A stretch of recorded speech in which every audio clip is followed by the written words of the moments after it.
Hoy voy a comer como Nicolás II, el último zar de Rusia, un hombre de gran poder, habilidades de liderazgo bastante incompetentes y un gusto sorprendentemente sencillo en la comida.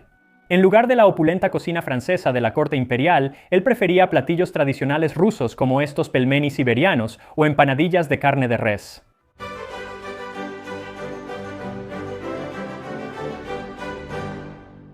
Nikolai Alexandrovich Romanov, conocido en inglés como Nicolás II, fue el último gobernante ruso antes de la Revolución Rusa. Él asumió el trono en 1894 y supervisó la participación del imperio tanto en la guerra ruso-japonesa como en la Primera Guerra Mundial, ninguna de las cuales resultó bien para Rusia. Esto, junto con su insistencia en mantenerse como un autócrata absoluto, llevó a disturbios civiles, su abdicación y eventualmente al asesinato de él y toda su familia en 1918. Ahora, cuando Nicolás llegó al poder, la cocina en la corte imperial rusa era menos rusa y más francesa.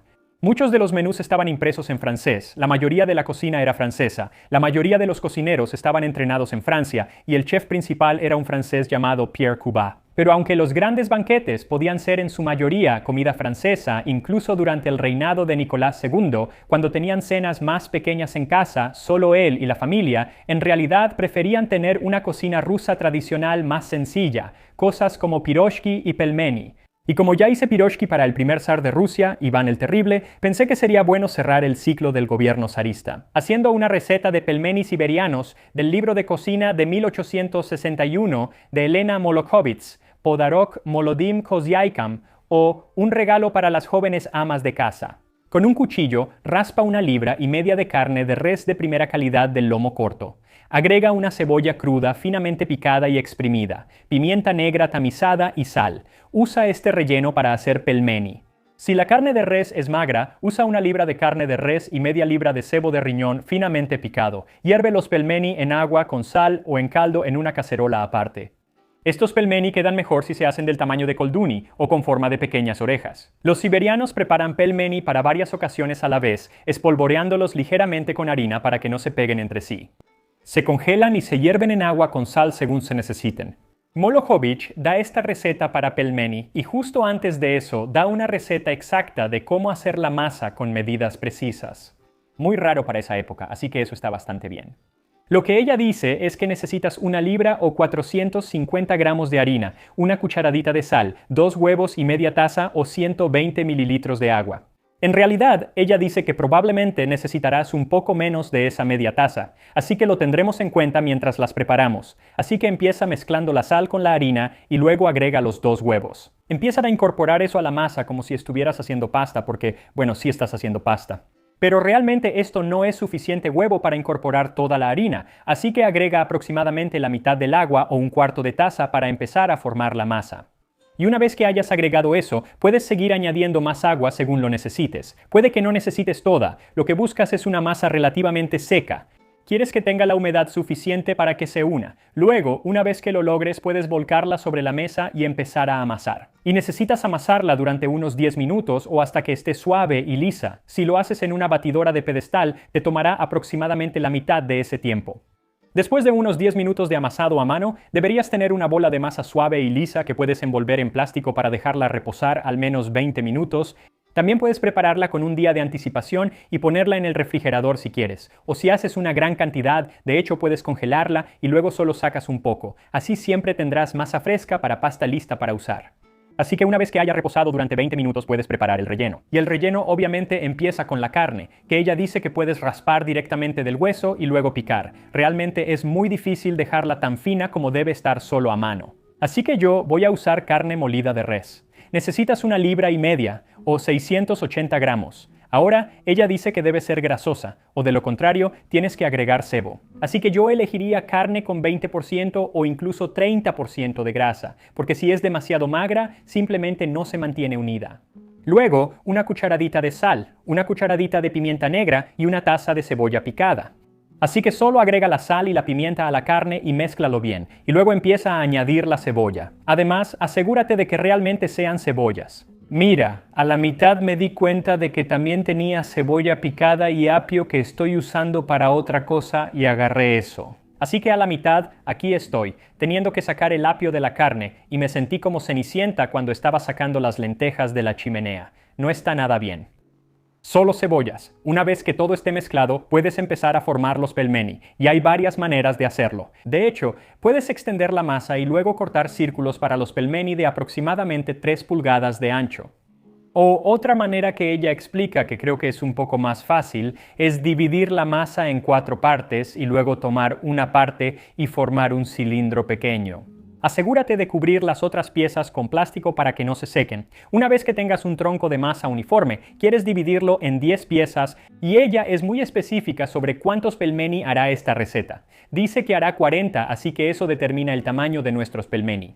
Luego, aprieta la masa formando círculos con el lado cortado hacia arriba y con un rodillo extiende una de las piezas de masa en un círculo de aproximadamente 3 pulgadas de diámetro. Ahora, no quieres que la masa quede demasiado delgada o podrían romperse al cocinar. De hecho, a mí me pasó con varias y no es nada bueno. Luego, pon aproximadamente una cucharada del relleno en el centro, dobla la masa y pellizca todo alrededor para sellarla. No necesitas agua para sellarla, lo hará por sí sola. Luego, toma los dos extremos, enróllalos uno sobre el otro y pégalos juntos. Esta es la forma tradicional que, según el autor, parece una oreja. Además, si tu oreja se ve así, ve al doctor. Luego continúa el proceso hasta que todos los 40 pelmeni estén hechos. Además, creo que estos pelmeni terminan siendo un poco más grandes de lo que me gustaría. Son pelmeni de 2 bocados y yo preferiría que fueran de un solo bocado. Así que si quieres hacer 60 más pequeños, puedes hacerlo. Muy a menudo, cuando los compras congelados en la tienda, son muy pequeños y probablemente puedas sacar como 100 de esta receta.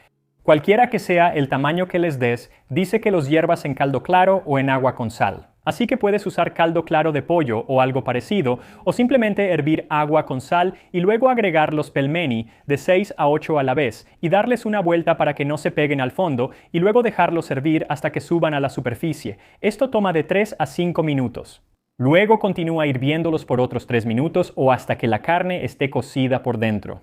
Obviamente vas a tener que sacar uno y probarlo para ver si está cocido por dentro, pero si terminas cocinándolos por unos 6 o 7 minutos en total, al menos van a estar cocidos. Luego sácalos de la olla y déjalos secar un poco mientras hierves el resto de tus pelmeni y mientras te cuento un poco más sobre cómo era cenar con el último zar de Rusia. El zar Nicolás II es uno de esos personajes de la historia que realmente es difícil de descifrar porque fue caricaturizado, así que es difícil saber exactamente qué es verdad y qué no. Quiero decir, está claro que no fue un gran comandante militar y que estaba completamente desconectado de su pueblo, pero exactamente hasta qué punto debería ser demonizado o idealizado es una cuestión. Digo idealizado porque muchos de sus amigos intentaron rehabilitar su imagen después de que murió, y tal vez todo sea cierto, pero tal vez no lo sea. Es difícil saberlo porque eran sus amigos. Lo que sí está claro es que Nicolás II llegó al poder en un momento particularmente difícil. Rusia ya estaba lista para la revolución antes de que él siquiera se sentara en el trono, y sus malas decisiones militares y su negativa a renunciar al poder absoluto solo aceleraron las cosas. Fue solo después de la revolución de 1905 que fue una ola de huelgas de trabajadores, levantamientos campesinos y motines militares que se vio obligado a establecer la Duma estatal. La Duma, una asamblea legislativa, y concedió derechos limitados a su pueblo, los cuales luego prácticamente ignoró por completo y socavó. Así que sí. Básicamente, el problema de fondo era que simplemente no estaba dispuesto a renunciar a la tradición de gobierno autocrático absoluto que Rusia había tenido durante los últimos 300 años. La mayor parte de Europa empezaba a modernizarse y él simplemente no estaba interesado. Decir que estaba desconectado sería quedarse muy corto. Pero según muchos relatos, no es que fuera malintencionado, sino más bien que la mayoría del tiempo estaba completamente ajeno a lo que sucedía fuera de su palacio. Y es interesante porque sí intentó hacer un esfuerzo por ser como la gente común, y una de las formas en que lo hacía era en la manera en que comía. Cuando visitaba a sus soldados durante la Primera Guerra Mundial, comía la misma papilla, pan de centeno y shui o sopa de repollo que comían sus soldados. Incluso en casa, su desayuno diario era simplemente pan de centeno con mantequilla, algunos huevos cocidos y jamón. El almuerzo solía ser betabeles y papas hervidas con rebanadas de cerdo asado y rábano picante. Y una de las damas de compañía de su esposa recordó que el soberano prefería platillos sencillos, asados simples y pollo. En general, le gustaba comer solo o con su esposa, la zarina Alejandra Fyodorovna, y ella también tenía gustos sencillos cuando se trataba de comida. Durante la mayor parte de su vida adulta, ella era prácticamente vegetariana, rara vez comía carne o pescado, y en su lugar prefería verduras, huevos, queso y mantequilla. Pero al igual que yo, tenía una debilidad por todo lo dulce y horneado. De hecho, el jefe de panaderos del palacio recordó una vez que preparaban muchas galletas excelentes, pequeñas como una moneda de Kopek, calachas, panecillos Kaiser con leche, increíbles bollos de hojaldre y panes salados trenzados.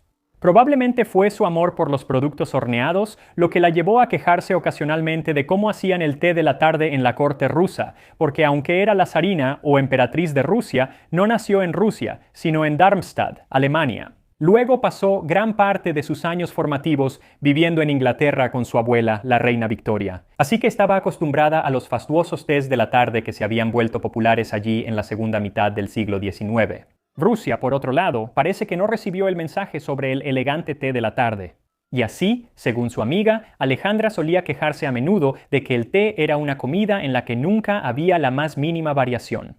Siempre aparecía la misma mesita cubierta de blanco con su servicio de plata, los vasos y sus bases de plata, y por lo demás, simplemente platos de pan caliente con mantequilla y algunas galletas inglesas. Nunca había nada nuevo, nunca había sorpresas en forma de pasteles o dulces. La emperatriz solía quejarse suavemente, diciendo que otras personas tenían tés mucho más interesantes.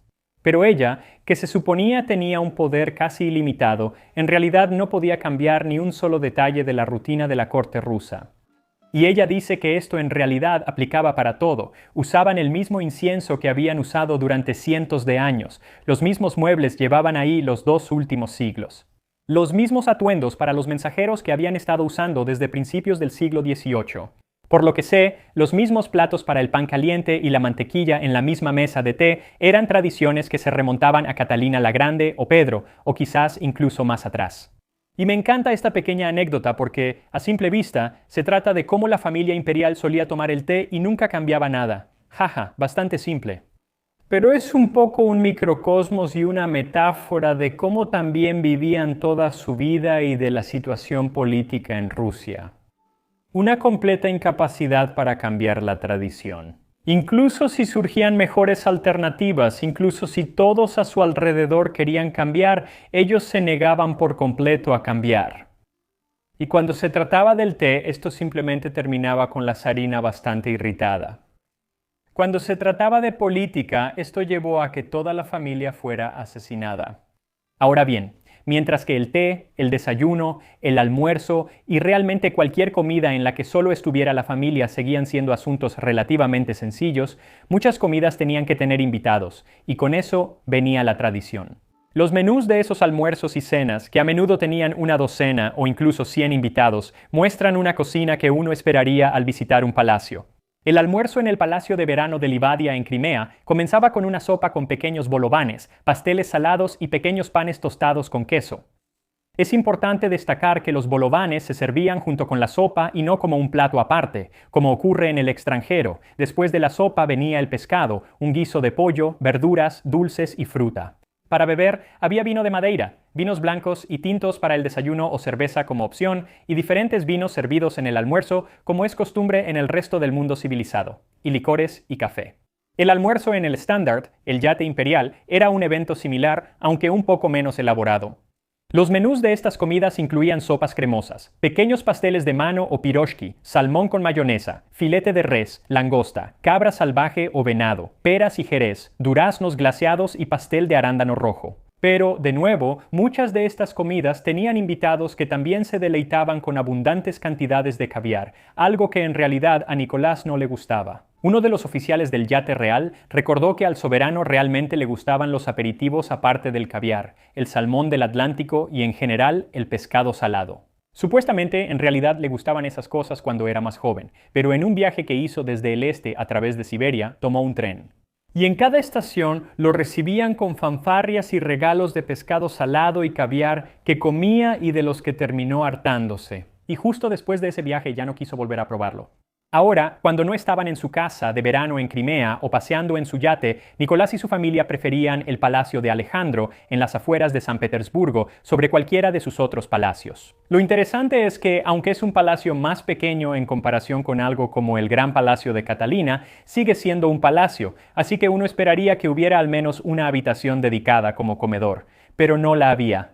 No había una sola habitación destinada para comer. Así que, dependiendo de la comida, comían en cualquier parte del lugar. Si la pareja cenaba sola, normalmente comían en la sala de recepción de la emperatriz. Para las cenas familiares era el salón de palisandro con paneles de palo de rosa.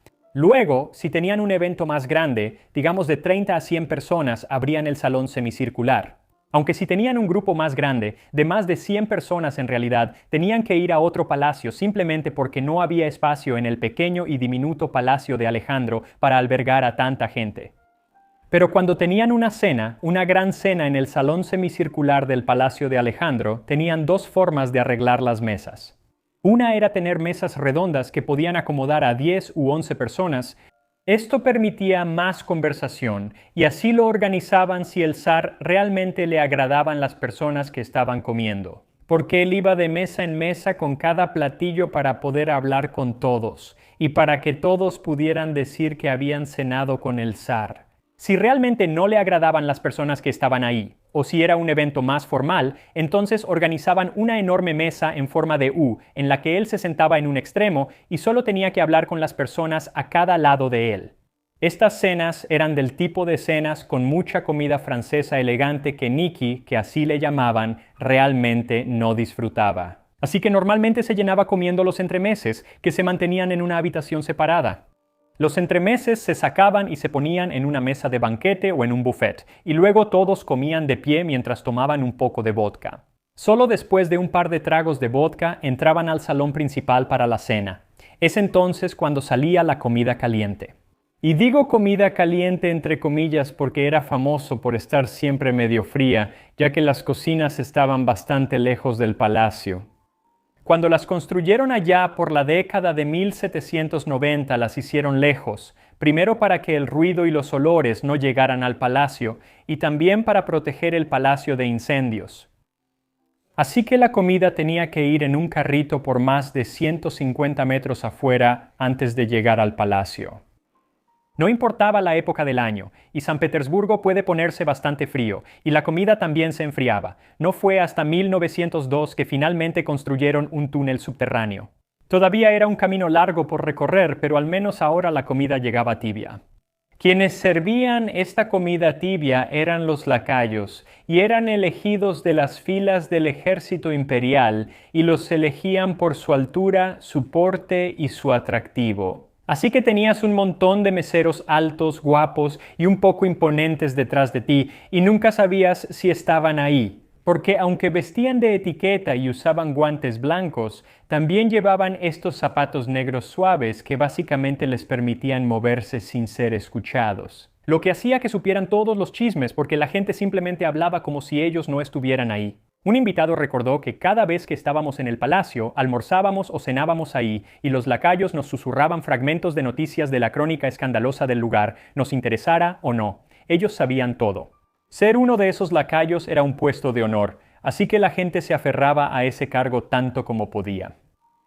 Y básicamente, mientras más antigüedad tenías, mejor puesto obtenías, así que el lacayo del zar también era el más viejo de todos ahí. De hecho, él había sido el lacayo de su padre, y era tan viejo que se estaba quedando ciego y tenía problemas para sostener las cosas, así que el zar a menudo tenía que sostenerle el brazo mientras servía el vino. Los lacayos también participaban en la ceremonia de brindis que se llevaba a cabo en cada gran banquete. En todos los grandes banquetes, un funcionario de la corte se paraba detrás de la silla de cada invitado real para entregar el champán para los brindis. Esto era una cuestión de solemne ritual. El vino primero era servido por un lacayo, luego tenía que ser pasado a un paje, quien a su vez lo entregaba al copero. Estos coperos también ocupaban un puesto prestigioso y también eran desempeñados por las personas de mayor edad que trabajaban ahí, por lo que algunos de ellos tenían dificultades para realizar su trabajo. El príncipe Cristóbal de Grecia recordó una vez que todavía puede recordar la angustia de su hermana cuando su vestido de terciopelo azul pálido favorito se volvió de un verde intenso en algunas partes después de que su copero derramara 6 copas de champán sobre él. Pero siempre y cuando no te derramaran champán encima, era hora de comer. Y la comida usualmente comenzaba con un consomé, esto después de los entremeses, un consomé en la mesa, y luego, muy a menudo, otra sopa, algo más pesado como una crema que se servía con piroshki. Luego venía el urogallo al estilo Yaroslavl, o la famosa trucha cachina al vapor, que provenía del arroyo Partitsa que atravesaba las propiedades imperiales al sur de San Petersburgo. Luego, un lomo de cabra salvaje, filete de pollo con trufas o langosta fría, pato asado, una ensalada, alcachofas con champiñones, espárragos y después había postres como soufflés, manzanas al horno, buñuelos, pudines y hotcakes. Luego, un tiempo de helado, seguido de otro tiempo simplemente llamado postre, que usualmente era una variedad de frutas frescas, bayas y pasteles ligeros. El tiempo de helado era en realidad una especialidad particular de la corte rusa. Nicolás comía mucho helado. Alexandria, su esposa, también lo hacía, y María, quien era la hija de Grigori Rasputín, incluso lo mencionó en sus memorias. Recuerdo el helado como ninguno que haya comido en ningún otro lugar. Y lo que resultaba interesante para muchas personas era que los platillos se servían a la rusa o al estilo ruso en lugar de a la francesa, que había sido la forma tradicional de servir la comida en la mayor parte de Europa durante varios siglos. A la francesa es cuando todos los platillos se colocan en la mesa y las personas se sirven solas, mientras que a la rusa es cuando los platillos se porcionan en la cocina y luego se sirven uno tras otro. Así es como prácticamente todos los restaurantes sirven la comida hoy en día. Además, esto hacía que el zar tuviera que comer despacio, a propósito, porque a él le servían primero y él empezaba a comer. Luego seguía la fila según el orden de importancia y a los demás les servían después. Pero en el momento en que él dejaba de comer y ponía los cubiertos sobre la mesa, se llevaban los platos. No solo el suyo, sino el de todos. Así que si estabas al final de la fila, más te valía comer rápido o solo ibas a alcanzar un par de bocados antes de que pasaran al siguiente platillo. En cuanto a los vinos, se servían tintos y blancos con cada platillo. Pero según la mayoría, el zar mismo no era muy bebedor, lo cual contrasta con la forma en que la propaganda bolchevique lo retrataba, ya que a menudo lo presentaban como un borracho degenerado. Según la mayoría, en realidad no bebía tanto, y cuando lo hacía, normalmente era Oporto o a veces Madeira, y ya más adelante en su vida, solía ser un vino de Crimea. Su jefe de seguridad personal escribió que solo bebía Oporto en la mesa. Desde la guerra con Japón, el zar había dejado los licores. Solo cuando viajaba por mar tomaba, y eso muy rara vez, 1 o 2 pequeños vasos de vodka antes de la cena. E incluso cuando bebía algo como Oporto, lo hacía con moderación. El emperador estaba sentado en el lugar de honor. Frente a él había una botella de un Oporto especial, regalo del rey de Inglaterra, y una pequeña copa dorada. Nunca bebía más de una copa de este vino y nunca probaba ningún otro. De nuevo, esto viene de alguien que era amigo suyo, así que no está claro exactamente qué tanto o qué tan poco bebía. Es algo que tenemos que tomar con reservas. Ahora, después de la comida, era hora de café y un cigarro. Y él se aseguraba de anunciar que la zarina había dicho que estaba bien que él fumara un cigarro. Y luego, una vez que él lo hacía, todos los demás también encendían un cigarro y fumaban. Ahora, este tipo de comidas, en 1917, llegarían a su fin después de que el zar se viera obligado a abdicar el trono. Pero se mantuvieron los estándares culinarios, incluso si el número de invitados disminuyó porque estaban prácticamente bajo arresto domiciliario en el Palacio de Alejandro.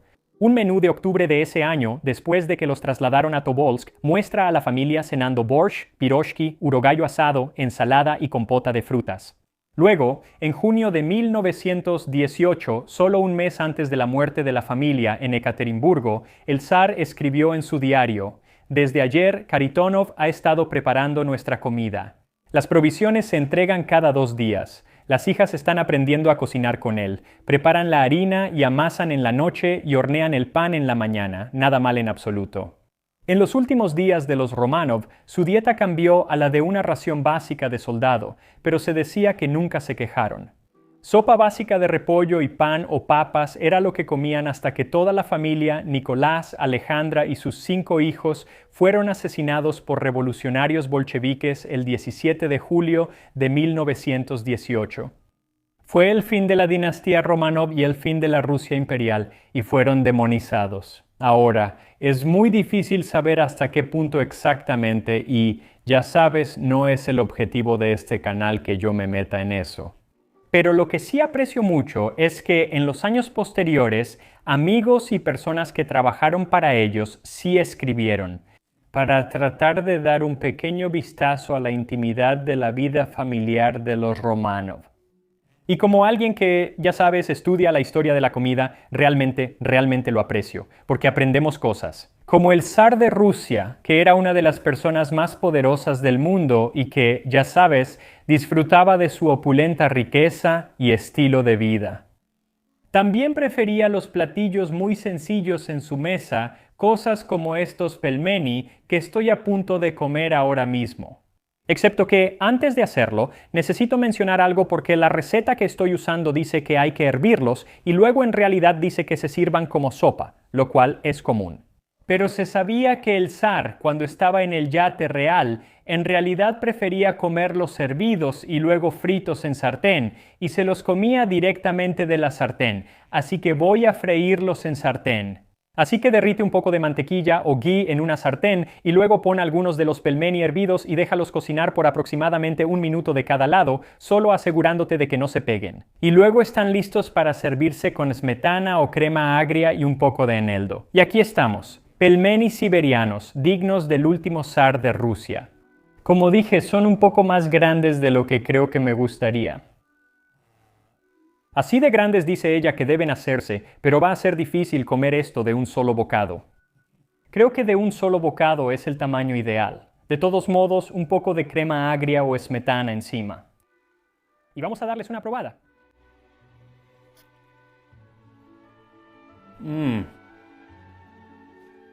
Oh, eso está realmente bueno. Oh, Dios mío, eso está bueno. Como habrás notado, un poco de la carne se salió, y eso es porque son demasiado grandes para comerlos de un solo bocado, o al menos de un bocado decente. Tal vez si estuviera solo en un cuarto oscuro, devorándolos.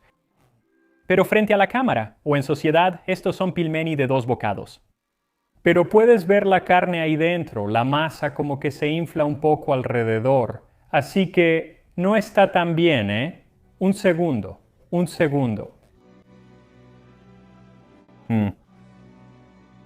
Quiero decir, creo que nunca he probado una empanadilla que no me gustara, pero estas están realmente buenas, especialmente porque son tan sencillas. Es básicamente solo carne y cebollas con un poco de sal y pimienta. Eso es todo. Ese es el relleno. Un poco de eneldo por fuera, pero no es un sabor dominante. Están muy buenas. La textura es maravillosa. Y creo que sí se benefician de estar fritas.